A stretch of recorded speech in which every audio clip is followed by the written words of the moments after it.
A safari trip in Egypt is not just about riding vehicles across the desert, but it's about visiting the oases of Egypt and getting to know their culture and traditions.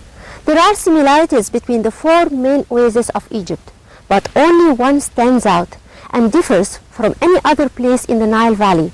It's the unique oasis of Siwa. Siwa Oasis is that magical paradise in the desert that differs totally from any other place in the Nile Valley and is distinguished with its general image and architecture and houses and the features of its people and their costumes and their language and their lives in and out of their houses. Thus, the visitor of the oasis gets an immediate impression that he's no longer in the land of the Nile Valley, but he's in a place that differs from all what he has known in Egypt, either in the Delta, or in Upper Egypt, or in the desert. According to the ancient texts of Edfu Temple, Siwa Oasis was referred to as Penta or Tha. That was within a text that describes the arrival of delegations from the northern and southern oasis, presenting offerings and gifts to the pharaoh. During the Roman period, the oasis was called Ammonion, or the Oasis of Ammon.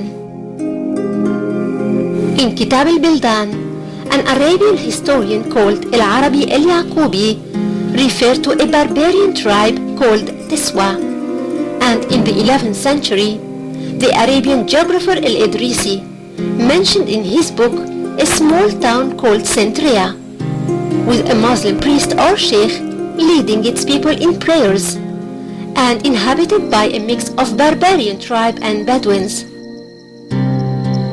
Al-Maqrisi, who lived in the 15th century, called it in his book Al-Khattat one Centria, and in another book the Far Oasis. As for Ibn Khaldun, who lived also in the 15th century, he mentioned Siwa under the name Tiswa, referring to the origin of its people, being a branch from Zenata tribe in North Africa.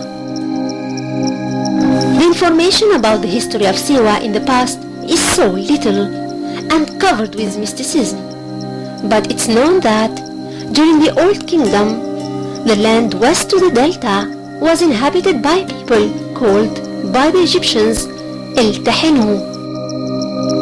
Later on, their land was occupied by others called El-Tamahu.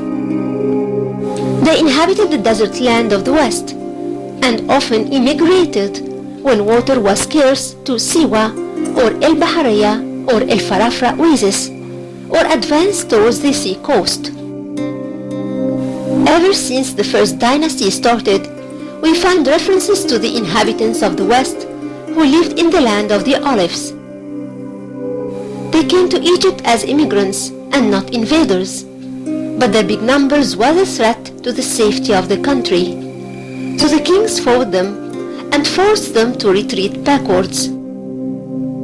They were also hit from the west, so eventually they were annihilated as a nation. Nevertheless, their name was told for many centuries, until the end of the ancient Egyptian history. After the traveler to Siwa departs from Marsa Matruh, which is a city by the Mediterranean, and far 540 kilometers from Cairo, he never lays his eyes on any cultivation or fields until he reaches the oasis. It's possible to see some bushes here and there in the 50 or 60 kilometers that lie within the perimeter of the Mediterranean, which receives some rain from time to time.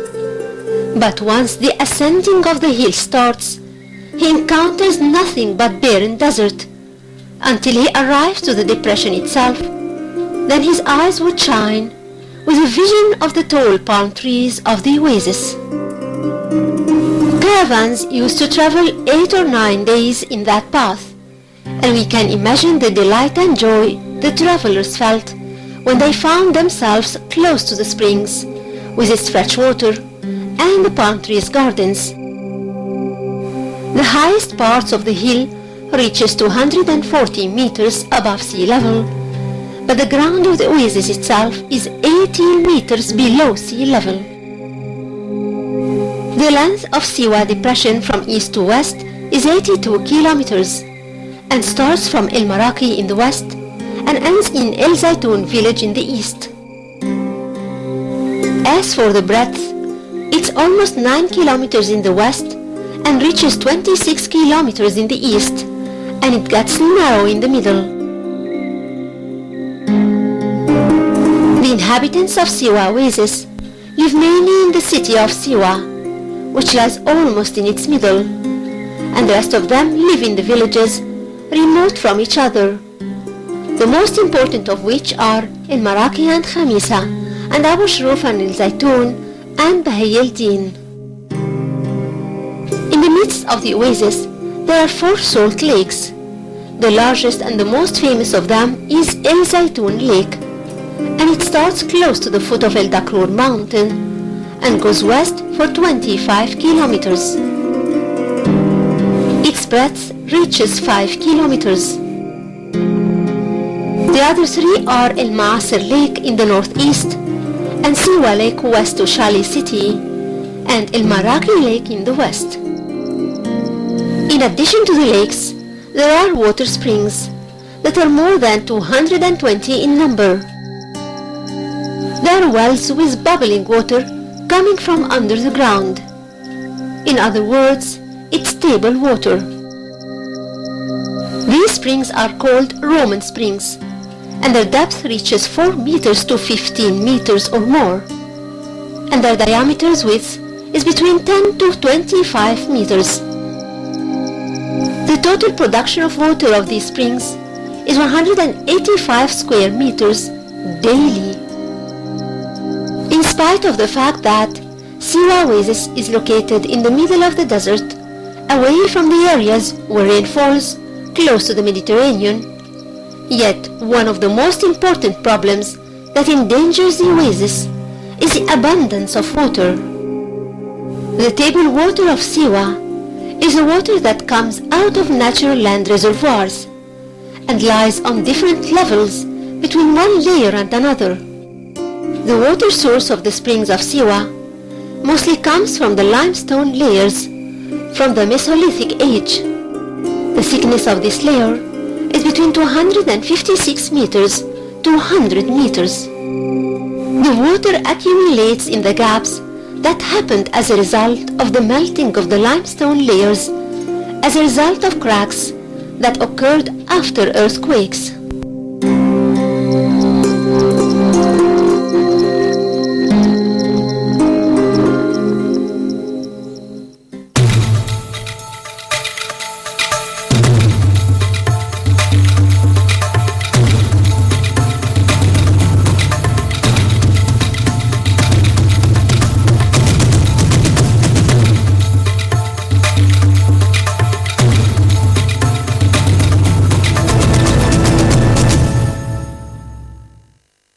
Hello and welcome to Egypt. Please introduce yourself. Okay, my name is Ronak and I'm from India as a part of ISEC. So I'm a student and I'm traveling Egypt here. Okay, so did you come here before? No, it's my first ever visit. I've been here for about a month now and I'm absolutely loving Egypt. So you've been touring for a while. Yeah, I've been touring for a while. So I pretty much covered all the directions. I went to south to Abu Simbel, north Alexandria, the Sinai Plateau in the east, and now it's Siwa as the west. So I've completed all 4 directions. Yeah. Oh, so what have you seen in Siwa so far? Nothing. This is my first day. This is my first thing actually. So this is Cleopatra's pool, I think. So Spring. It's Cleopatra's spring. So I think I'm gonna go inside in a while. Oh, you'll be swimming. Yeah, I will be. Fantastic. Okay, so what else fascinates you about Egypt? Well, I absolutely love the food. Alright, so I've been eating like 6 meals a day and I've like gained like 20 pounds because I've been eating so much amazing food. So I absolutely love Egypt. So different from Indian food? Yeah, it's different. Like it's less spicy, but it's like good at the same time. So what's the name of your favorite food? Here, I like shawarma and I eat a lot of that. and maybe koshari a little bit. Yeah, that's. And in sweets, there's a thing called basbousa, I guess. Basbousa, yeah, Basbousa, that's a yeah. dessert. Oh my God, that's dessert. I love basbousa. So where will you go from here? Probably back to Cairo, and we'll see from there where we go. Yeah. So would you like to say something to your friend back home about Egypt? Dude, guys, you should definitely check out Egypt. Can I say something in Hindi? Yeah. Okay, guys, Egypt आओ, बहुत amazing, बहुत कमाल की जगह है, and yeah, go Egypt. So what does it mean? Like Egypt is an amazing place, and you should definitely come to Egypt. Oh, thank you so much. All right. You should listen to him, really. All right, thank you. Thank you so much.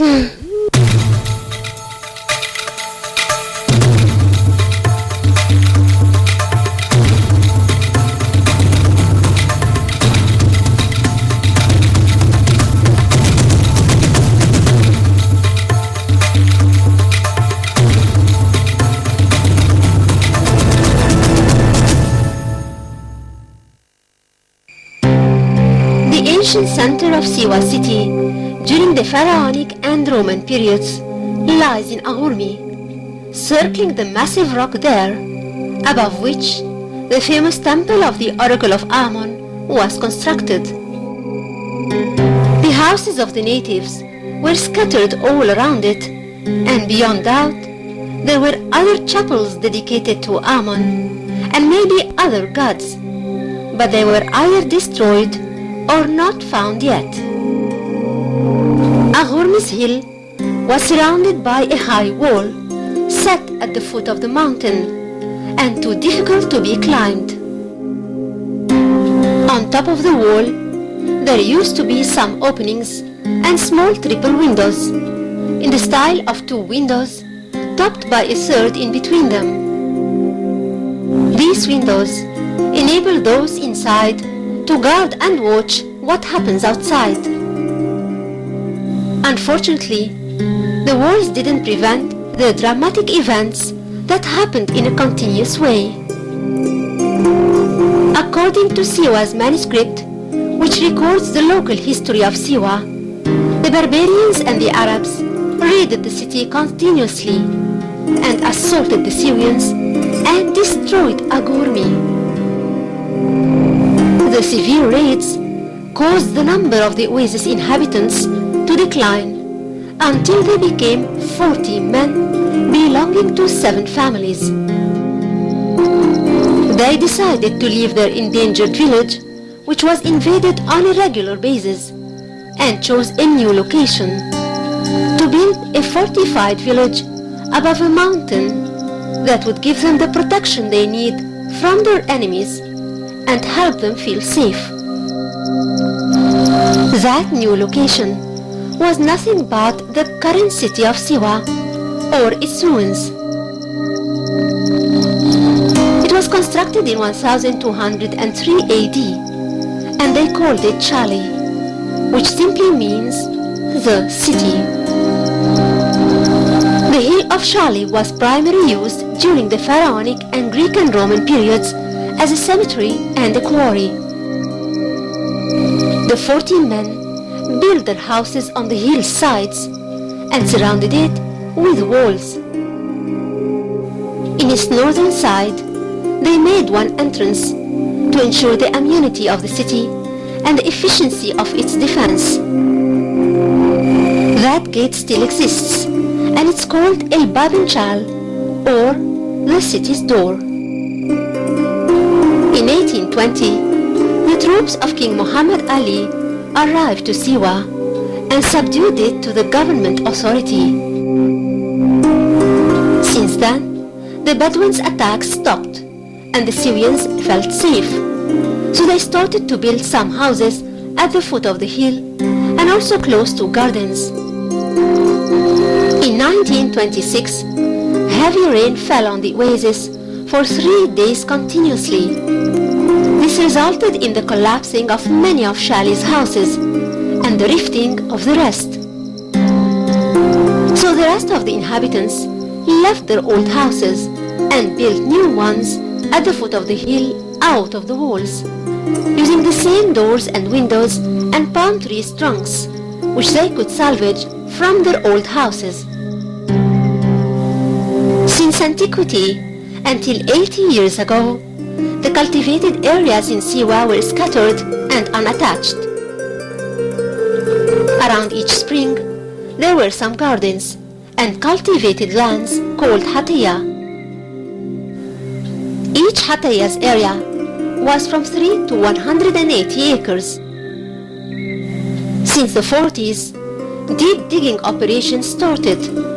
Thus, new sources of water could be found anywhere in the oasis, and the connection between springs became possible.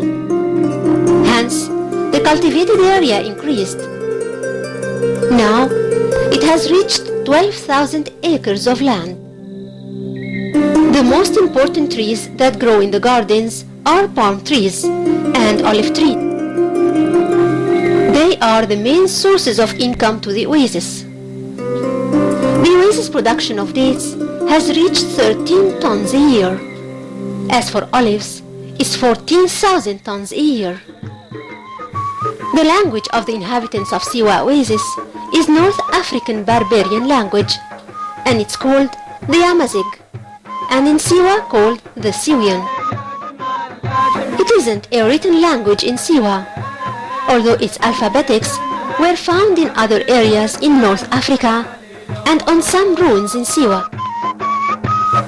Until 1820, there wasn't except one family in Siwa which members specialized in Arabic language and other languages that would enable them to talk to Arabian Bedouins and caravans travelers who came here to trade. With the open communication between Siwa and the outer world, and the increase in the education percentage, which is in Arabic, the majority of the Siwians can understand and speak Arabic, but they do it only with their visitors. But Amazigh remains their mother tongue. Siwa's history, geography, and local people. Siwa's history, geography, and local people distinguish it from the rest of Egypt and give it a unique flavor and atmosphere that lift its visitor to a whole new level of excitement and serenity, united in one unmatched mold of a wonderful traveling experience.